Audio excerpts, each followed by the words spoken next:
오늘은 스데반 집사의 설교 두 번째 시간입니다. 하나님께서 아브라함을 부르시고 내가 내게 지시할 땅으로 가라고 말씀하시죠. 보통 우리가 하나님의 말씀에 순종하기가 우리가 아브라함의 생각을 해보면 참 쉽지는 않다. 우리는 이런 생각을 해볼 수가 있습니다. 여러분, 하나님이 아브라함에게 이사를 명령하시죠. 근데 옆 동네로 이사를 하라고 하면 우리는 쉽게 할 수가 있죠. 근데 사실 하나님이 아브라함에게 이사하라고 한 동네는 국경을 넘으라는 겁니다. 여러분, 국경을 넘어서 혹시 이사해 본 적이 있으십니까? 쉽지 않습니다. 그래서 사실 우리는 아브라함을 믿음의 조상이라고 부르는데 여러분, 그 이름을 그냥 얻은 것이 아닙니다. 마찬가지로 오늘 하나님은 우리를 성도라고 불러주시죠? 근데 그 성도의 이름을 우리가 거저 얻은 것이 아니라는 겁니다. 여러분, 하나님께서 아브라함에게 믿음의 조상이 해주셨던 것, 또 우리가 하나님 앞에 성도라고 부르심을 받았던 것, 이것은 바로 믿음이 필요하다는 겁니다. 그래서 오늘 우리는 본문을 통해서 우리가 5가지 오늘 교훈을 살펴보기를 원하는데요. 여러분, 첫 번째로 하나님의 약속은 믿음을 요구한다는 겁니다. 여러분, 사실 하나님이 갈대아 우르에서 살고 있던 이 아브라함을 불러내셔서 내가 내게 지시할 땅으로 가라고 하죠. 근데 하나님 사실 아브라함에게 이 가나안 땅, 이 갈대아 땅, 정말 이 땅이 얼마만큼 거리가 먼지 정확하게 알려주지 않았습니다. 제가 지지난 시간도 얘기했지만 사실 갈대아 우르에서 가나안까지는 1000km가 넘는 곳입니다. 근데 그 당시에 자동차가 있었을까요? 비행기가 있었을까요? 그냥 걸어가야 됐다는 거죠. 그리고 자기뿐만 아니라 수많은 가족들도 함께 데리고 가야 되고 또 자기가 키우던 양과 소와 가축들 다 데리고 가야 합니다. 이 어마어마한 거리를 아브라함은 바로 하나님의 말씀을 쫓아서 따라갔다는 겁니다. 바로 이 일을 통해서 하나님은 바로 우리를 아브라함에게 바로 믿음의 조상이다, 이렇게 우리가 부를 수가 있는 거죠. 근데 어떻게 보면 이 아브라함이 하나님의 말씀을 따라갔을 때, 그 하나님의 말씀에 순종했을 때 하나님의 약속을 붙잡고 갔다고 우리는 생각할 수도 있습니다.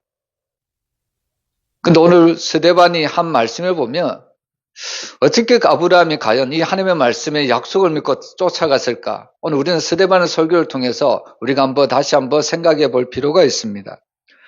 여러분, 5절 말씀 우리 한번 같이 읽어볼까요? 5절 말씀 같이 읽습니다. 그러나 여기서 발 붙일 만한 땅도 유업으로 주지 아니하시고 다만 이 땅을 아직 자식도 없는 그와 그의 후손에게 소유로 주신다고 약속하셨으며, 여러분, 아마도 아브라함은 하나님께서 가나안 땅으로 옮기라고 하셨을 때 아마도 내가 가나안 땅을 밟으면 하나님의 가나안 땅을 나의 유업으로 주시겠지, 이것을 믿고 아브라함은 가나안 땅으로 이주를 했을 겁니다. 근데 스데반의 설교의 내용 중에 뭡니까? 그러나 여기서는 발 붙일 만한 땅도 아브라함에게 유업으로 주지 아니하였다고 이야기를 합니다. 우리가 지난 시간에 우리가 선교사님을 초청해서 우리가 말씀을 들었잖아요. 여러분, 많은 선교사님들이 선교지를 떠날 때 하나님의 말씀을 듣고 떠납니다. 그리고 그 하나님의 말씀 중에 대부분 오늘 창세기 12장에 나오는 하나님이 아브라함을 부르시는 그 말씀을 듣고 바로 선교사님들도 선교지로 떠나는 것을 볼 수가 있습니다. 근데 만약에 한번 생각해 보세요. 하나님이 선교사님을 부르셔서 내가 그 땅으로 가라, 여기까지는 순종하며 갈 수 있겠죠? 근데 그 뒷말씀이 내가 내게 지시할 땅으로 가라, 그러나 그 땅에서는 내가 발붙일 유업도 하나도 주지 않아야겠다. 만약에 하나님이 선교사님들에게 이런 이야기를 하셨다면 과연 선교사님들 갈 수 있을까요? 여러분, 근데 오늘 이 아브라함은 자기가 하나님의 말씀에 순종한 경우가 가긴 했지만 그 땅이 자기의 땅이 되지 않을 것을 이미 알았다는 겁니다. 그럼에도 불구하고 이 아브라함은 그 말씀에 순종을 하며 갔습니다. 그래서 이 아브라함의 믿음은 보통 믿음이 아니라는 거죠. 여러분, 고사성어 중에 동가식 서가숙이라는 고사성어가 있습니다. 동가식 서가숙. 어려운 이야기인 것 같지만 한자는 아주 쉽습니다. 동쪽 할 때 동이고요. 그리고 집가자이고요. 그리고 밥식자입니다. 무슨 뜻이냐면 동쪽 집에서 바로 밥을 먹는다는 뜻입니다. 그것이 바로 동가식 이런 뜻이고요. 그 다음에 나오는 서가숙. 서쪽에 서고요. 집가자고요. 그리고 머무를 숙입니다. 서쪽에서 머문다는 뜻입니다. 여러분 동쪽에서 밥을 먹으면 어디서 잠을 자야 됩니까? 동쪽에서 잠을 자는 것이 마땅하지 않을까요? 근데 동가식 서가숙은 동쪽에서 밥을 먹는데 잠은 서쪽에서 잔다는 의미입니다. 바로 일정한 거처 없이 떠돌아다니는 나그네 생활을 이야기하는 겁니다. 여러분 아브라함이 바로 그런 생활을 하고 있습니다. 여러분 하나님이 아브라함에게 내가 내게 지시할 땅으로 가라. 그러면 가나안 땅에 들어가면 하나님께서 그 땅을 유업으로 주셔야 되는 것이 마땅하지 않을까요? 하나님이 아브라함에게 이런 약속을 주시는 것이 마땅하지 않습니까? 근데 우리가 이상하게도 이 스데반 설교를 통해서 보면 하나님은 이 가나안 땅에서 아브라함에게 발붙일 만한 그런 유업을 하나도 주지 않았다고 이야기를 합니다. 근데 놀라운 것은 그럼에도 불구하고 아브라함은 믿음을 가지고 하나님의 말씀에 순종을 했다는 겁니다. 여러분 이것이 우리에게 너무 중요하죠? 여러분 우리가 세상을 살아갈 때 어떤 문제를 만날 때 모든 문제의 해결점은 어디에 있는지 아십니까? 여러분 사람들은 어떤 문제를 만나면 인간적인 방법으로 해결을 하려고 합니다. 근데 사실 사람에게 다가오는 모든 문제의 그 해결점은 어디에 있냐면 믿음에 있다는 것을 우리가 믿어야 합니다. 모든 것은 믿음에 있다는 거예요.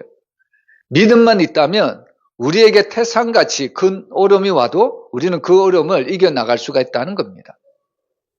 그러나 반대로 우리에게 티끌 만한 그런 어려움이 있을 때 우리가 믿음이 없다면 그 티끌 만한 어려움도 해결하지 못하는 것이 사람의 인생이라는 이야기입니다. 그래서 오늘 우리는 이 아브라함의 믿음을 본받으며 살아가야 된다는 겁니다. 여러분 사실 우리는 하나님의 말씀에 소망을 가지고 살아가죠. 근데 사실 하나님의 약속의 말씀에 우리가 소망을 가지고 살아가지만 근데 그 약속도 실현 가능한 것일 때에 우리에게 희망이 되고 우리가 기쁨이 되는 겁니다. 하나님이 우리에게 약속의 말씀을 주시는데 우리에게는 전혀 실현 가능성이 없다. 그것은 우리에게 소망으로 다가오지 않는다는 겁니다. 그것을 어떻게 보면 정말 이상으로 지날 수밖에 없는 말씀이라는 거죠. 근데 믿음이라는 것은 무엇일까요? 정말 전혀 실현 가능성이 없는 하나님의 말씀이라고 할지라도 그 말씀을 믿음으로 받아들일 때 하나님은 그 믿는 자에게 놀라운 역사를 일으켜 주신다는 이야기입니다. 그래서 우리는 하나님의 말씀을 들을 때 우리의 그 대답은 뭐냐면 항상 아멘이라고 대답을 해야 합니다. 여러분 하나님의 말씀을 우리가 다 이성으로 받아들일 수 있습니까? 우리의 이성의 지혜로 다 이해할 수 있을까요? 그렇지 않잖아요. 아무리 세상에서 석학, 박학이라고 할지라도 하나님의 말씀을 다 이해할 수는 없습니다. 신학자라고 할지라도 목회자라고 할지라도 하나님의 말씀을 다 알 수가 없다는 겁니다. 어떻게 보면 하나님 앞에서는 신학자나 목회자나 일반 바로 성도들과 똑같다는 겁니다. 단지 우리가 해야 될 것은 하나님의 말씀을 우리가 들었을 때 그 말씀에 아멘하고 믿음으로 순종하는 것이 너무나도 중요하다는 겁니다. 여러분 아브라함이 왜 하나님의 말씀을 믿은 줄 아십니까? 왜 아브라함이 하나님의 말씀을 믿었을까요? 그것은 아브라함이 그 말씀을 믿었던 이유는 하나님의 입술에서 나온 말씀이었기 때문입니다. 여러분 때로는 사람의 말을 우리가 믿을 수도 있죠. 그 말을 의지할 수도 있습니다. 근데 그 말은 우리에게 영원토록 그 말이 진리가 되지는 않습니다. 그러나 반대로 하나님의 말씀은 어떻습니까? 하나님의 말씀은 1.1핵이라도 틀림이 없고 그 말씀이 그대로 이루어진다는 것을 우리가 믿어야 된다는 겁니다. 여러분 아브라함도 인간의 생각을 한번 해보았겠죠? 근데 인간의 생각으로 그 하나님의 말씀을 받은 것이 아니라 하나님의 말씀이기 때문에 하나님의 입에서 나오는 말씀이기 때문에 그 말씀에 그대로 순종을 했다는 겁니다.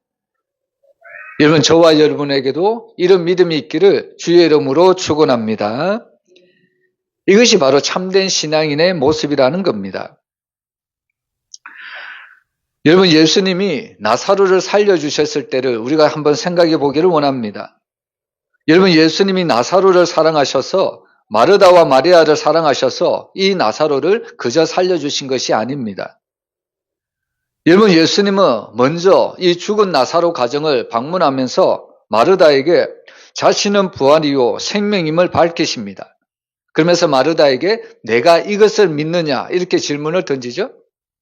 나는 부활이고 생명인데 내가 이것을 정말 믿느냐? 오늘 예수님은 마르다에게 이런 질문을 던졌습니다.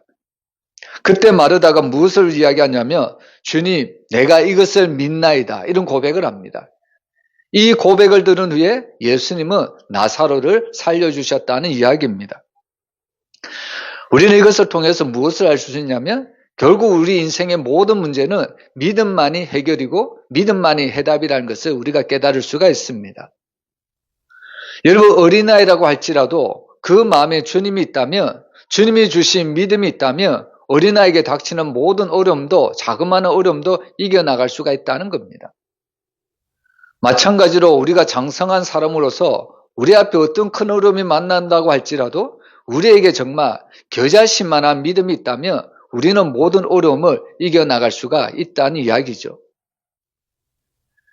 그래서 오늘 우리는 이 아브라함, 이 모습을 보면서 정말 하나님 앞에 우리도 이런 아브라함을 가지기를 소망해야 합니다. 때로는 이해가 되지 않고 때로는 해석이 되지 않는 말씀이라고 할지라도 그 말씀이 떨어지면 하나님의 말씀이기 때문에 우리는 순종하며 나갈 수 있는 믿음이 있어야 된다는 겁니다. 그래서 히브리서 11장에 보면 늘 믿음에 관해서 이야기하잖아요. 특별히 히브리서 11장 6절을 보면 믿음이 있어야 하나님을 기쁘시게 한다고 이야기를 합니다. 여러분, 날마다 믿음으로 하나님만 기쁘시게 드리는 믿음의 성도들이 되시기를 주의 이름으로 축원합니다. 그리고 두 번째로 여러분, 오늘 우리는 본문을 통해서 하나님의 약속은 인내를 요구하는 것을 볼 수가 있습니다. 우리 6절 말씀 우리 한번 같이 읽어보겠습니다. 하나님이 또 이같이 말씀하시되 그 후손이 다른 땅에서 나그네가 되리니 그 땅 사람들이 종으로 삼아 400년 동안을 괴롭게 하리라 하시고, 여러분, 오늘 이 말씀을 보면 하나님이 아브라함에게 약속하신 것을 바로 400년 만에 성취될 것이라고 이야기를 합니다. 여러분, 이스라엘 민족이 애굽 땅에 들어가서 몇 년 동안 종살이를 했을까요? 몇 년 동안 종살이를 했습니까? 성경에 보면 400년이라고 이야기를 하기도 하고 때로는 430년이라고 이야기하기도 합니다. 어느 것이 맞을까요?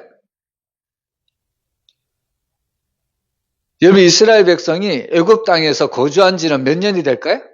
정확하게 얘기하면 430년입니다.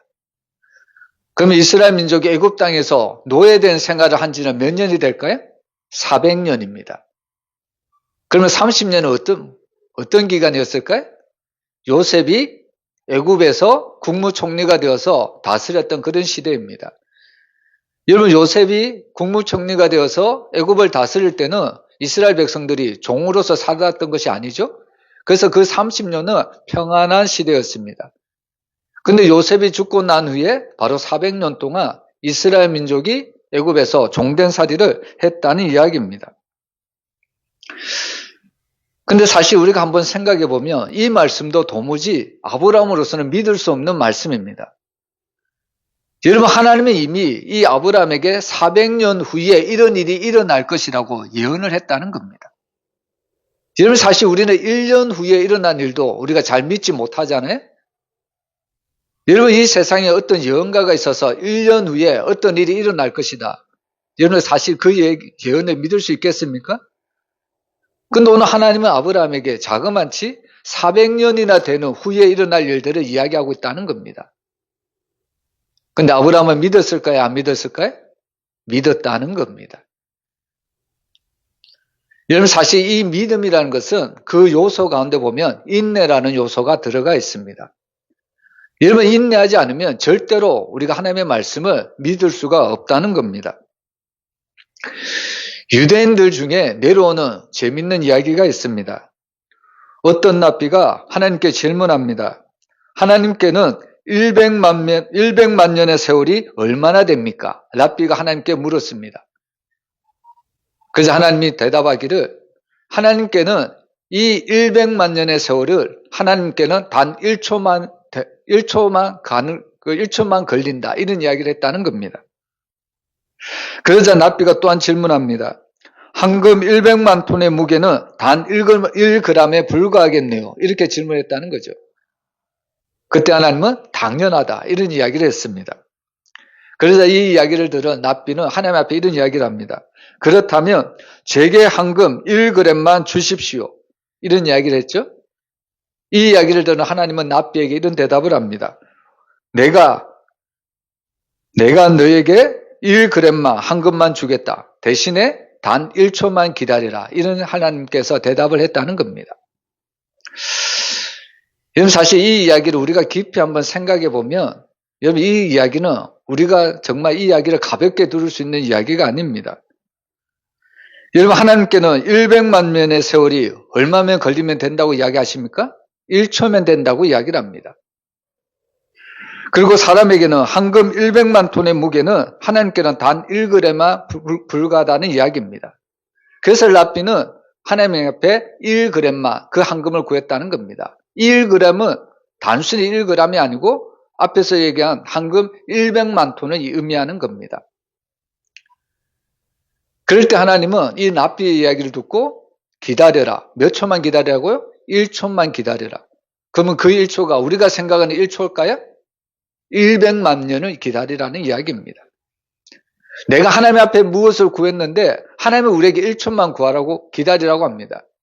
근데 그 1초는 인간의 시간으로 환산해 보면 100만 년이라고 이야기를 하는 겁니다. 여러분, 이 유대인 가운데 내려온 이 이야기를 안 믿는 사람들은 듣고 웃습니다. 왜 웃을까요? 안 이루어지기 때문입니다. 하나님이 안 주실 것을 이렇게 비유적으로 이야기한다고 생각하기 때문입니다. 근데 유대인들은 어떻게 생각할까요? 유대인들은 이 말씀을 그대로 받아들였다는 겁니다. 하나님의 약속의 말씀이 아무리 어마어마하게 오래 걸린다고 할지라도 하나님의 말씀이기 때문에 그 말씀은 반드시 이루어진다는 것을 유대인들은 믿었다는 사실입니다. 여러분, 사람의 시각에서 보면, 사람의 시간 속에서 보면 하나님의 약속이 너무나도 더딘 것 같이 보이죠? 하나님의 응답이 우리 가운데 떨어지기가 너무 느리게 보이는 것 같습니다. 사실 우리가 하나님 앞에 기도할 때 응답은 토끼처럼 빨리빨리 이렇게 움직여주면 좋은데 거북이처럼 은금은금 느리게 대답할 때가 많이 있다는 거죠. 여러분, 세상의 속도는 어떻습니까? 여러분, 세상의 속도는 빨리빨리입니다. 그죠? 무엇이든지 빨리입니다. 그래도 과거에는, 옛날에는 3분이면 이렇게 즉석 라면도 3분이면 끓여 먹을 수 있잖아요. 근데 그것도 못 끓여서 어떤 사람은 1분짜리 라면을 구합니다. 그리고 사람들은 TV를 보다가 3초만 재미없으면 어떻게 할까요? 리모컨을 돌립니다. 3초만 보다가 재미없으면 리모컨을 바로바로 돌리는 것이 인간이라는 겁니다. 그리고 사람들이 복권을 사죠? 여러분, 복권은 며칠을 기다려야 됩니까? 7일을 기다려야 됩니다. 그 7일도 기다리지 못하다가 요즘 어떤 복권이 나왔습니까? 즉석 복권도 많이 나와 있습니다. 여러분, 사람들의 생각 속에는 하나님께서 내 기도를 들어주셔야 된다면 바로바로 즉시 빨리빨리 이렇게 들어주셔야 된다고 이야기를 하는 거죠.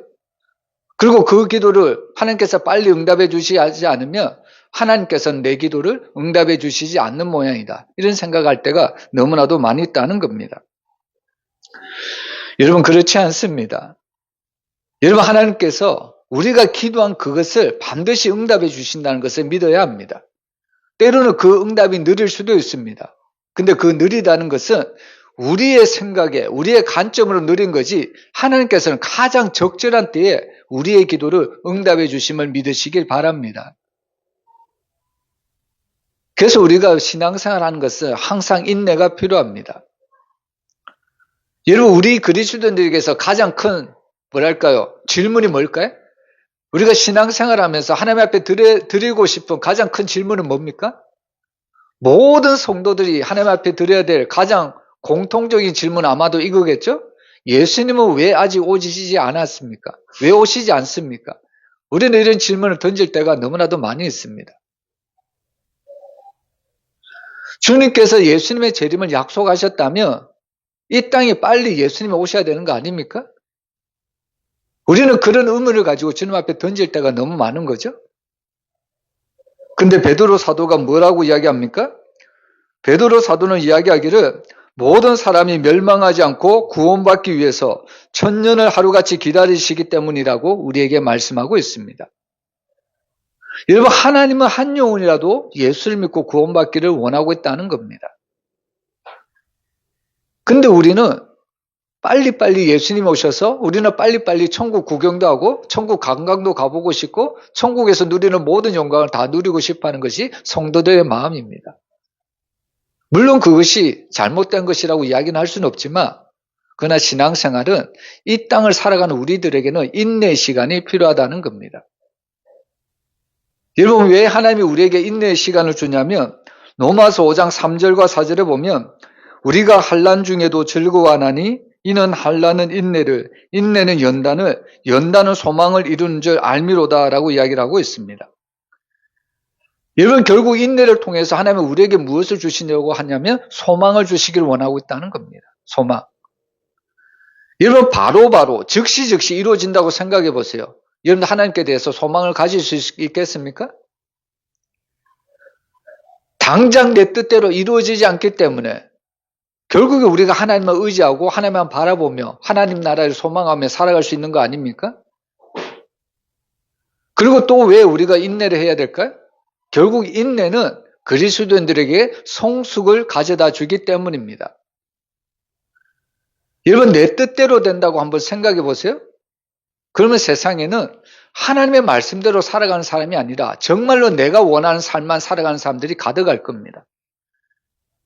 근데 우리가 세상을 살펴보듯이 우리가 잘 알듯이 세상에 자기 마음대로 살아가는 이 세계를 보세요. 정말 행복한 세상입니까? 정말 평화로운 세상일까요? 그렇지 않잖아요. 자기 뜻대로 자기 마음대로 살아가는 세상이 지금 어떻습니까? 서로 싸우잖아요. 서로 다투잖아요. 서로 분쟁하잖아요. 서로 남의 것을 마치 자기 것으로 빼앗잖아요. 그래서 하나님이 왜 성도들에게 인내를 우리에게 허락해 주시는가? 바로 성숙한 가정이 필요하기 때문입니다. 여러분, 어린아이가 태어나서 처음 난 어린아이가 바로 청장년이 된다고 생각해 보세요. 어떨 것 같습니까? 몸은 청장년이 될 수는 있을지 모르겠지만 정신은 여전히 어린아이라는 겁니다.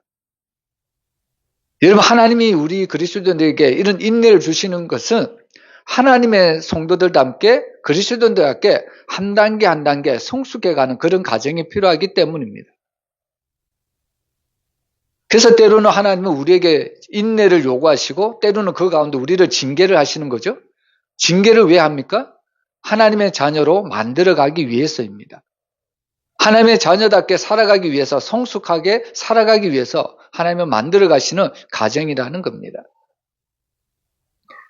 그래서 오늘 우리는 이 스데반 집사의 말씀을 통해서 또 하나님이 아브라함에게 주신 약속을 통해서 결국에 하나님의 인내를 통해서 하나님의 뜻을 이루어가고 하나님의 나라를 세워가신다는 것을 우리가 알 수가 있습니다. 그리고 세 번째로 여러분, 하나님은 장차 이 땅을 심판하시고 우리도 하나님의 나라에서 섬기게 하실 것이라고 이야기합니다. 우리 7절 말씀 같이 한번 읽어보겠습니다. 또 이르시되 종 삼는 나라를 내가 심판하리니 그 후에 그들이 나와서 이곳에서 나를 섬기리라 하시고, 여기 보면 400년 동안 애굽이 이스라엘을 완전 종으로 삼았습니다. 노예살이를 시켰다는 거예요. 근데 하나님은 우리가 알듯이 바로 400년이 지난 후에 이 애굽에 10가지 심판을 내립니다. 그리고 마지막에는 10번째 재앙, 장자의 재앙을 내리심으로 결국 이스라엘에게 하나님께서는 해방의 기쁨을 가져다 주시는 거죠. 그래서 애굽에서 그 종되었던 곳에서 하나님께서 해방시켜 주시고 결국에 광야를 거쳐서 가나안 땅에 들어가게 하십니다. 그리고 그 땅에서 하나님을 섬기게 하실 것이라고 말씀을 하고 있다는 겁니다. 여러분, 이것은 이 구약 성경을 통해서 오늘 수대만 집사님이 무엇을 우리에게 이야기해 주려고 한다면 현대를 살아가는, 오늘을 살아가는 우리 성도들에게도 동일한 은혜를, 동일한 역사를 하나님께서는 허락해 주시겠다는 것을 말씀합니다. 여러분, 지금 이 세상은 누구의 그 세력 앞에 있을까요? 바로 공중권세 잡은 사단의 세력 앞에서 모든 성도들이 힘들게 살아갈 수밖에 없습니다. 애굽에서 바로 이 이스라엘 백성이 400년 동안 종살이를 했던 것처럼 여전히 이 세상은 공중권세 잡은 사단들 때문에 그리스도인들이 힘들고 어렵게 핍박받고 그렇게 살아갈 수밖에 없다는 거죠. 근데 중요한 것은 바로 애굽에서 종살이했던 그 이스라엘 백성을 하나님께서 해방시켜 주셨듯이, 다른 말로 하면 구원해 주셨듯이 하나님도 우리를 그 사단의 지배에서 예수 그리스도의 보혈의 공로로 해방시켜 주시고 장차 하나님의 나라에서 하나님을 섬기게 해 주실 것이라고 이야기를 하고 있다는 겁니다. 여러분, 우리가 요한계시록을 보면 그런 장면들이 많이 나오잖아요. 하나님의 보좌 앞에 선 그 24장로들, 그리고 네 생물들, 그들이 하나님의 보좌 앞에서 뭐라고 합니까? 그들이 엎드려서 하나님께 경배와 찬양을 드리는 모습을 볼 수가 있습니다. 그리고 더 중요한 것은 그들이 쓰고 있던 이 금관을 하나님 앞에 벗어드렸다는 이야기입니다. 무슨 의미냐면, 여러분, 우리는 이 땅을 살아가면서 내가 구원받은 것은 나의 의 때문에, 나의 공로 때문에, 나의 열심 때문에 내가 구원받은 줄로 착각하며 살 때가 많이 있습니다. 그리고 어떻게 보면 이런 공로나 이런 의나 이런 자기의 믿음의 열심의 신앙생활로 나는 이 금면류관을 받았다 이렇게 생각할 때가 많이 있는 거죠. 근데 그 천상에 올라가서 자신이 쓰고 있던 그 면류관을 하나님 앞에 드리고 어린 양 보좌 앞에 드렸다는 의미는 뭘까요? 내가 하나님의 보좌 앞에 서 보니까 내가 얻은 이 구원, 이것은 나의 의가 아니라, 나의 공로가 아니라, 나의 열심이 아니라 오직 예수 그리스도의 보혈의 공로였군요. 이것을 체험하고 이것을 고백하는 행위로 자신의 금면류관을 하나님 앞에 도로 드렸다는 이야기입니다. 여러분, 이 땅에서 하나님은 우리를 하나님의 일을 하기를 원하십니다. 여러분, 하나님은 어떤 일을 하기를 원하실까요? 여러분, 우리가 이 땅에서 해야 될 가장 큰 일은, 하나님의 가장 큰 일은 뭐냐면 하나님을 섬기는 일입니다. 하나님은 우리에게 그 큰 사명을 우리에게 주셨다는 거예요.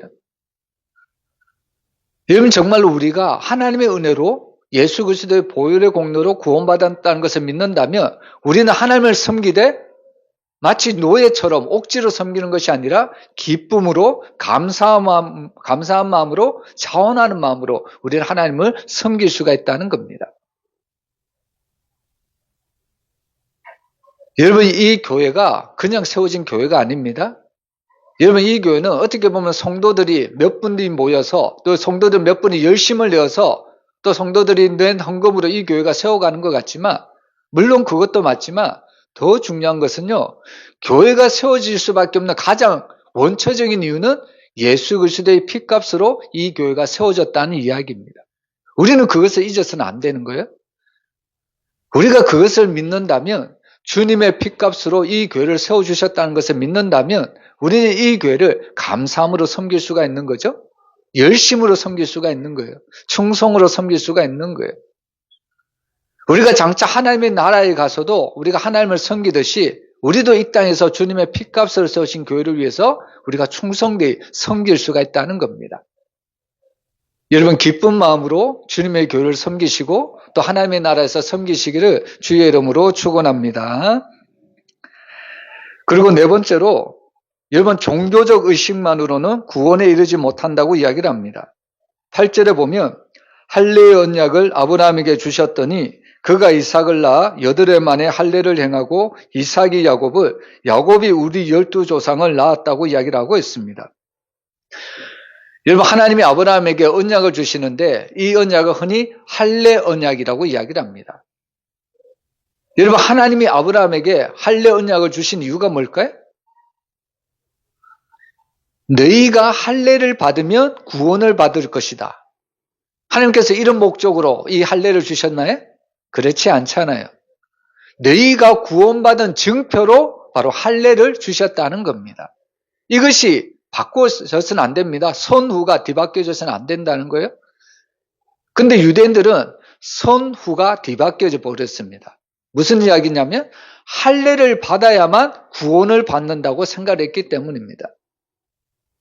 하나님은 그것이 아니라 너희가 구원받은 그 증표를 바로 할례로 주셨다는 건데 유대인들은 할례를 받아야만 구원을 받는다고 이야기를 했다는 겁니다. 이런 선민 사상이 너무나도 가득했다는 거죠. 그래서 이스라엘 백성들은 자기 민족만 구원을 받았다고 이야기를 합니다. 그리고 심지어 신약 시대에 와서도 예수 그리스도를 복음을 전하고 또 그 복음을 듣고 믿음으로 구원을 받았다고 이야기는 하지만 그럼에도 더 정확한 구원은 뭐라고 이야기합니까? 너희도 예수를 믿고 구원을 받았지만 할례를 받아야만 진짜 구원을 받은 것이다. 이렇게 잘못된 복음을 전하는 자들이 있었다는 겁니다. 그때 누가 일어섭니까? 사도 바울이 일어서는 거죠. 아니라는 거죠. 아니라는 것. 오직 구원은 믿음으로 얻는다고 이야기를 하는 겁니다.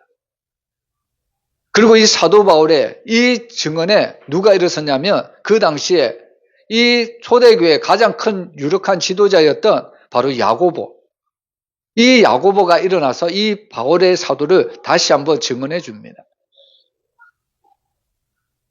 여러분 이것은 우리가 신약시대에 지금 현대에 살아가고 있는 성도들에게 어떤 면으로 우리가 적용해 볼 수 있냐면 여러분 우리도 어떻게 보면 우리가 구원받은 증표로 무엇을 받냐면 세례를 받잖아요. 근데 어떤 성도는 우리가 꼭 세례를 받아야만 구원을 받는다. 잘못된 오해를 하는 경우가 많이 있습니다. 그것이 아니고요. 우리가 구원받은 성도이기 때문에 그 증표로 하나님은 세례를 바로 우리에게 베풀어 주신 겁니다. 여러분 세례는 언제 베풀면 좋을까요? 여러분 흔히 세례는 어떻게 보면 우리 한국에는 딱 법으로 정해놨죠? 한 6개월 정도 신앙생활하면 학습을 주고 그리고 학습을 잘하고 또 신앙생활 6개월 정도 더 하고 나면 세례를 준다. 근데 이것이 성경에 나와 있습니까? 나와 있지 않거든요. 물론 이것은 정말 저 사람이 예수를 잘 믿는가, 정말 예수가 나의 구원자임을 믿고 있는가 이것을 검증하는 기간이 어떻게 보면 약 1년 정도를 보는 거죠. 근데 사실 선교지에 가보면 그런 시간을 따질 데가 없습니다. 그리고 또한 우리가 병원에 가봐도 그렇잖아요. 임종시에 있는 성도들. 지금 당장 지금 생명이 위중한데 6개월을 기다리라? 1년을 기다리라. 그렇게 말할 수 있을까요? 여러분 세례라는 목적은 하나님께서 우리에게 값없이 주신 구원의 그 은혜에 감사해서 받는 것이 세례입니다. 여러분 하나님이 우리에게 보실 때 가장 중요한 것은 무엇이냐면 생명입니다. 생명. 무엇보다 생명보다 우선시 되는 것은 없다는 거예요. 여러분 바리새인들이 예수님이 하는 모든 행동을 많이 책망하죠. 예수님이 하는 모든 행동을 바리새인들은 율법을 어겼다고 이야기를 합니다. 근데 예수님은 유대인들이 볼 때 예수님은 율법을 어겨가면서까지 그 일을 하는 것 같지만 그러나 사실 율법 위에 있는 것을 있다는 것을 예수님은 가르쳐주기 위해서 의도적으로 그런 행동을 하는 겁니다. 여러분 율법 위에 뭐가 있을까요? 여러분 율법 위에 생명이 있다는 것을 믿으시길 바랍니다. 생명보다 중요한 것이 없다는 거예요. 여러분 예수님이 왜 이 땅에 오셨습니까? 나 같은 죄인을 구원하시려고, 나 같은 죄인을 살려주시려고 이 땅에 오셨다는 겁니다. 그래서 우리가 이 땅을 살아갈 때 우리는 이 땅에서 우리의 공로나 우리의 의나 우리의 열심으로 구원받는 것이 아니라 오직 하나님의 은혜로 우리가 구원받는다는 사실을 우리가 믿어야 합니다. 그래서 오늘 우리는 이 본문 말씀을 통해서 종교적 열심, 이것도 물론 중요하지만 그러나 그 이전에 가장 중요한 것은 하나님의 은혜로 우리가 구원받았다는 것을 우리가 잊어서는 안 된다는 겁니다. 그리고 마지막으로 오늘 본문은 이제 아브라함에 이어서 이제 족장 시대를 거쳐서 요셉을 이야기하고 있습니다. 여러분, 이 스데반 집사가 요셉을 이야기하는 이유가 있습니다. 여러분, 요셉은 어떤 사람이냐? 바로 예수 그리스도의 모형이었다는 겁니다. 그래서 9절에서 14절 내용에 보면 잘 알 수가 있습니다. 제가 짧게 왜 요셉이 예수 그리스도의 모형인가 5가지로 설명을 드리겠습니다. 여러분, 첫 번째로 요셉은 아버지의 사랑을 가장 많이 사랑받은 아들이라는 겁니다. 여러분, 요셉에게는 12아들이 있었죠? 근데 그 중에 가장 사랑을 많이 받은 아들이 바로 요셉이었다는 겁니다. 마찬가지로 예수님도 하나님께서 가장 사랑하시는 아들이었다는 거예요. 예수님이 세례를 받고 올라오셨을 때 이는 내 사랑하는 자요 내 기뻐하는 자다 이렇게 인정해 주셨지 않았습니까? 그래서 우리는 요셉을 통해서 예수님도 하나님께 가장 사랑을 많이 받는 아들이다, 우리는 이렇게 알 수가 있고요. 그리고 두 번째로 요셉은 영광스러운 꿈을 하나님께 받았다는 겁니다.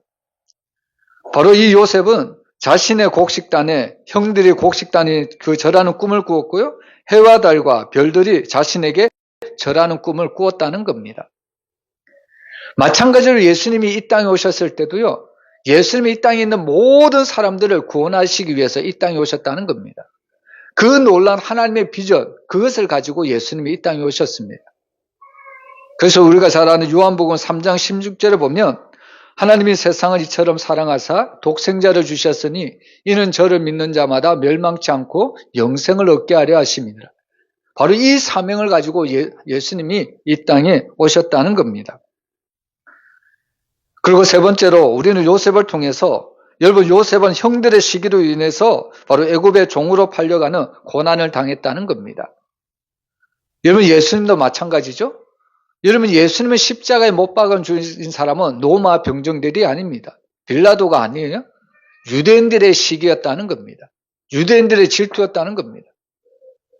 그 형제들의 시기와 질투 때문에 요셉이 바로 애굽의 종으로 팔려갔듯이 예수님도 그 형제들의 유대인들의 시기와 질투로 바로 십자가에 못 박아 죽을 수밖에 없었다는 겁니다. 이런 요셉의 삶을 통해서 바로 예수님의 모습을 우리가 볼 수가 있는 거죠. 그리고 네 번째로 여러분, 요셉은 바로의 꿈을 해석해주고 애굽의 제2인자라고 할 수 있는 영광스러운 총리 대신에 지위에 올랐습니다. 마찬가지로 여러분, 부활하신 예수님은 결국에 온 땅을 다스리시는 만왕의 왕으로 우리 가운데 다시 오신다는 사실입니다.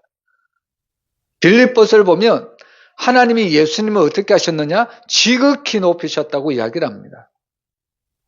오늘 우리는 이 요셉의 모습을 통해서 바로 예수님의 모습을 볼 수가 있는 거죠. 그리고 마지막으로 가장 중요한 것은 오늘 이 요셉은 형들을 용서하고 흉년이 들어서 굶어 죽을 위기에 놓인 이스라엘 가족을 애굽으로 초청함으로 그들을 구원했다는 사실입니다.